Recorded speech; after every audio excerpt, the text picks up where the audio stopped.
जर तुम्ही 2026 मध्ये भारतात एक सेव्हिंग्ज अकाउंट वापरत असाल तर फ्रेंड्स, हे वर्ष बँकिंग मध्ये एक रिसेट होणार आहे. 1 एप्रिल 2026 पासून आरबीआय आणि फायनान्स मिनिस्ट्रीने मिळून काही असे नियम लागू केले जे तुमच्या पैसे काढण्याच्या पद्धतीपासून ते तुमच्या सोशल मीडिया पर्यंत परिणाम करणार आहे. मी लक्षात घेतलंय की खूप लोक अजूनही जुन्या नियमांवर अवलंबून आहेत, पण विश्वास ठेवा, 2026 मध्ये बँकिंग पूर्णपणे बदलणार आहे.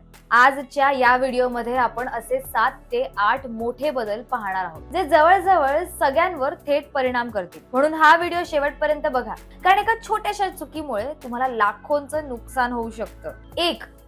UPI ATM विथड्रॉल्स. सर्वात पहिला अपडेट आहे त्या लोकांसाठी जे कार्डलेस कॅश वापरतात. तुम्ही पाहिलं असेल की आजकाल एटीएम वर QR कोड स्कॅन करून UPI ने कॅश काढणं किती सोपं झालंय. आतापर्यंत आपल्याला वाटायचं की हे डिजिटल आहे, त्यामुळे बँक आपल्याकडून कार्ड सारखे फ्री लिमिट चे चार्जेस घेणार नाही. पण आता खेळ बदललाय. प्रायव्हेट सेक्टर मधील मोठ्या बँका जसं HDFC यांनी कन्फर्म केलंय की UPI बेस्ड कॅश विथड्रॉल्स आता तुमच्या मंथली फ्री ट्रान्झॅक्शन लिमिट मध्ये काउंट होतील. HDFC ने याची सुरुवात केली आहे, पण हळूहळू बाकी सगळ्या मोठ्या बँका देखील हे चार्जेस लागू करणार आहेत. हे थोडं डिटेल मध्ये समजून घेऊया. समजा तुमची बँक तुम्हाला महिन्याला 5 फ्री विथड्रॉल्स देते आपल्या ATM वर. आधी काय होतं, तुम्ही 5 वेळा कार्डने पैसे काढले आणि त्यानंतर UPI ने कॅश घेतला तर UPI वाला फ्री राहायचा.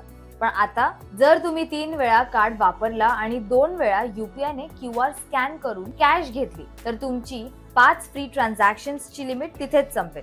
त्यानंतर तुम्ही कार्ड वापरा किंवा UPI, तुम्हाला प्रति ट्रान्झॅक्शन 23 रुपये प्लस GST द्यावे लागते. मेट्रो सिटीज जसे की मुंबई, दिल्ली, बँगलोर मध्ये दुसऱ्या बँकेच्या ATM वर फक्त 3 ट्रान्झॅक्शन फ्री मिळतील आणि नॉन मेट्रो मध्ये 5. बँका आता डिजिटल कॅश आणि फिजिकल कार्ड कॅश यांच्यातील फरक संपवत आहे. त्यांचा लॉजिक सोपा आहे. कॅश हँडल करण्याची कॉस्ट तितकीच असते. मग तुम्ही कार्ड स्वाईप करा किंवा QR स्कॅन करा. त्यामुळे आता कॅश काढताना फक्त इमर्जन्सी मध्येच UPI वापरा, नाहीतर प्रत्येक ट्रान्झॅक्शन वर 25 रुपयाचा चार्ज लागू होईल. नंबर 2. पॅन रूल्स आणि कॅश लिमिट्स.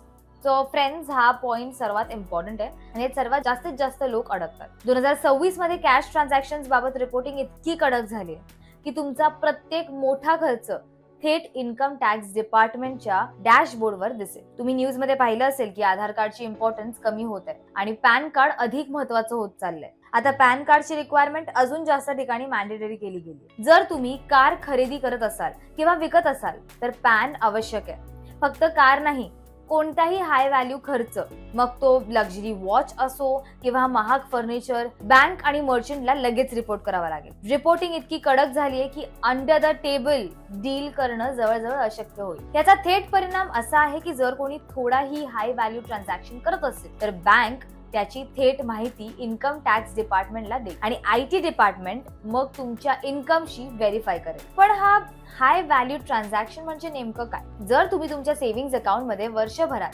10 लाख रुपये किंवा त्यापेक्षा जास्त कॅश डिपॉझिट किंवा विथड्रॉ केली तर बँक लगेच IT डिपार्टमेंटला सिग्नल पाठवेल. लक्षात ठेवा, ही लिमिट एका ट्रान्झॅक्शनची नाही तर पूर्ण वर्षाची क्युम्युलेटिव्ह लिमिट आहे. जर तुम्ही 1 लाख करून 10 वेळा जमा केले तरीही तुम्ही रडारवर आहात. जर तुमचा क्रेडिट कार्ड बिल 1 लाख पेक्षा जास्त आहे आणि तो तुम्ही कॅश मध्ये भरत असाल तर ती ट्रान्झॅक्शन देखील इन्कम टॅक्स डिपार्टमेंटला फ्लॅग केली जाईल. रिअल एस्टेट मध्ये आता कॅशची भूमिका जवळजवळ संपली आहे. सेक्शन 269 ST नुसार तुम्ही कोणत्याही एका व्यक्तीकडून एका दिवशी किंवा एका सिंगल ट्रान्झॅक्शन मध्ये 2 लाख किंवा त्यापेक्षा जास्त कॅश घेऊ शकत नाही. याची पेनल्टी 100%. म्हणजे जर तुम्ही 3 लाख कॅश घेतली तर 3 लाखांची पेनल्टी लागू शकते. कॅश व्यतिरिक्त जर तुम्ही एका दिवसात 10 लाखांपेक्षा जास्त transaction digital means NEFT RTGS द्वारे करत असाल तर अशा ट्रान्झॅक्शन्स देखील IT डिपार्टमेंटला रिपोर्ट केल्या जातात. जर तुम्ही 10 लाखांपेक्षा जास्त कॅश मध्ये FD करत असाल तरीही ही ट्रान्झॅक्शन इन्कम टॅक्स डिपार्टमेंटला फ्लॅग केली जाईल. याशिवाय कार, ज्वेलरी इत्यादी खरेदीवर अतिरिक्त निर्बंध आहेत. त्यामुळे थोडक्यात जर तुम्ही कोणतीही मोठ्या व्हॅल्यूची ट्रान्झॅक्शन करत असाल तुमच्याकडे त्या खर्चाचा प्रूफ असायला हवा आणि IT डिपार्टमेंट विचारल्यावर किंवा नोटीस पाठवल्यास तुमच्याकडे त्याचा पूर्ण बॅकअप आणि जस्टिफिकेशन असायला हवं. 3. Income tax plus social media. Income tax बद्दल बोलत आहोत तर आणखी एक नवीन नियम पाहूया जो थोडा जास्तच भीतीदायक आहे. एप्रिल 2026 पासून इन्कम टॅक्सचे नवीन नियम लागू झालेत आणि या नवीन नियमानुसार इन्कम टॅक्स ऑफिशियल्स फक्त तुमचे बँक स्टेटमेंट्स पाहणार नाहीत, तर ते तुमचे सोशल मीडिया देखील व्हेरिफिकेशनसाठी तपासू शकतात. हे कसं काम करेल? नवीन इन्कम टॅक्स ऍक्ट 2026 नुसार अथॉरिटीज कडे तुमचे डिजिटल फुटप्रिंट स्कॅन करण्याची पॉवर आहे. समजा तुम्ही तुमची ITR भरली आहे, ज्यात तुम्ही वर्षाची कमाई 7 लाख दाखवली आहे, पण तुम्ही इंस्टाग्रामवर तुमच्या 60 लाखांच्या कार सोबत फोटो पोस्ट केलाय, किंवा दर दुसऱ्या महिन्यात इंटरनॅशनल लक्झरी ट्रिप्सचे रील्स बनवतात. इन्कम टॅक्स डिपार्टमेंट तुमचा बँक डेटा आणि सोशल मीडिया प्रोफाईल मॅच करेल. जर तुमची लाईफस्टाईल तुमच्या डिक्लेअर्ड इन्कमशी जुळत नसेल, तर तुम्हाला सोर्स ऑफ वेल्थ स्पष्ट करण्यासाठी नोटीस येऊ शकतो. म्हणून 2026 मध्ये तुम्हाला खूप काळजी घ्यावी लागेल. सोशल मीडियावर फ्लेक्स करण्याआधी हे तपासा की ITR मध्ये तितके पैसे दाखवले आहेत का नाही. इफेक्टिव्हली तुमचे वेकेशन फोटोज आता टॅक्स डॉक्युमेंट झाले. Fourth, zero balance accounts. 2 खराब नियमांनंतर आता एक चांगला नियम पाहूया. 1 एप्रिल 2026 पासून RBI ने BSBD basic savings bank deposit accounts म्हणजे झिरो बॅलन्स अकाउंट्स धारकांना खूप मोठी पॉवर दिली आहे. बँका अनेकदा झिरो बॅलन्स अकाउंट्सवर चार्जेस लावत असतात किंवा सर्व्हिसेस रेस्ट्रिक्ट करत असतात, पण आता या सर्व सर्व्हिसेस फ्री असतील. अनलिमिटेड कॅश डिपॉझिट्स, तुम्ही कितीही वेळा पैसे जमा करा, कोणताही चार्ज नाही. फ्री ATM कम डेबिट कार्ड, यासाठी कोणताही अॅन्युअल मेंटेनन्स चार्ज नाही. फ्री चेकबुक, वर्षात एका मर्यादेपर्यंत चेकबुक फ्री मिळेल. Free digital payments, UPI, NEFT आणि RTGS वर कोणताही हिडन कॉस्ट नाही. या अकाउंट्स मध्ये मिनिमम बॅलन्स ठेवण्याची गरज नाही आणि RBI ने सांगितलंय की 4 फ्री मंथली विथड्रॉल्स मिळायलाच हवे. आता ही स्टेप त्या लोकांसाठी घेतली आहे ज्यांना बँकिंग चार्जेसची भीती वाटत होती. हे नियम RBI ने यासाठी आणलेत कारण बँका नेहमी झिरो बॅलन्स अकाउंटला कमी प्रायोरिटी देत होत्या आणि अनेक वेळा कस्टमर्सला नकारही देत होत्या, पण आता या नवीन नियमांमुळे बँका असं करू शकणार नाही. 5वं, F&O ट्रेडिंग.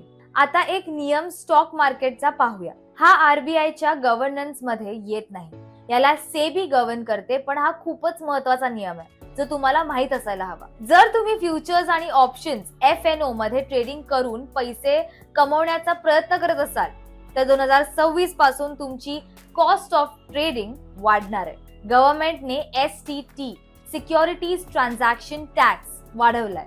पहिल्यांदा समजून घेऊया की STT कसं काम करतो. जेव्हा तुम्ही शेअर्स खरेदी किंवा विक्री करता, तेव्हा गव्हर्नमेंट त्या ट्रान्झॅक्शन्सवर छोटासा टॅक्स घेते. F&O मध्ये हा टॅक्स आधीच चर्चेत होता, पण आता या वाढीनंतर तो तुमच्या ट्रेडिंग कॉस्टचा सर्वात मोठा भाग बनेल. चला पाहूया बदल. Instrument type, old rate, new rate, change in percentage. Equity futures sell 0.02% ते 0.05% वाढलंय, म्हणजे 150% वाढलंय.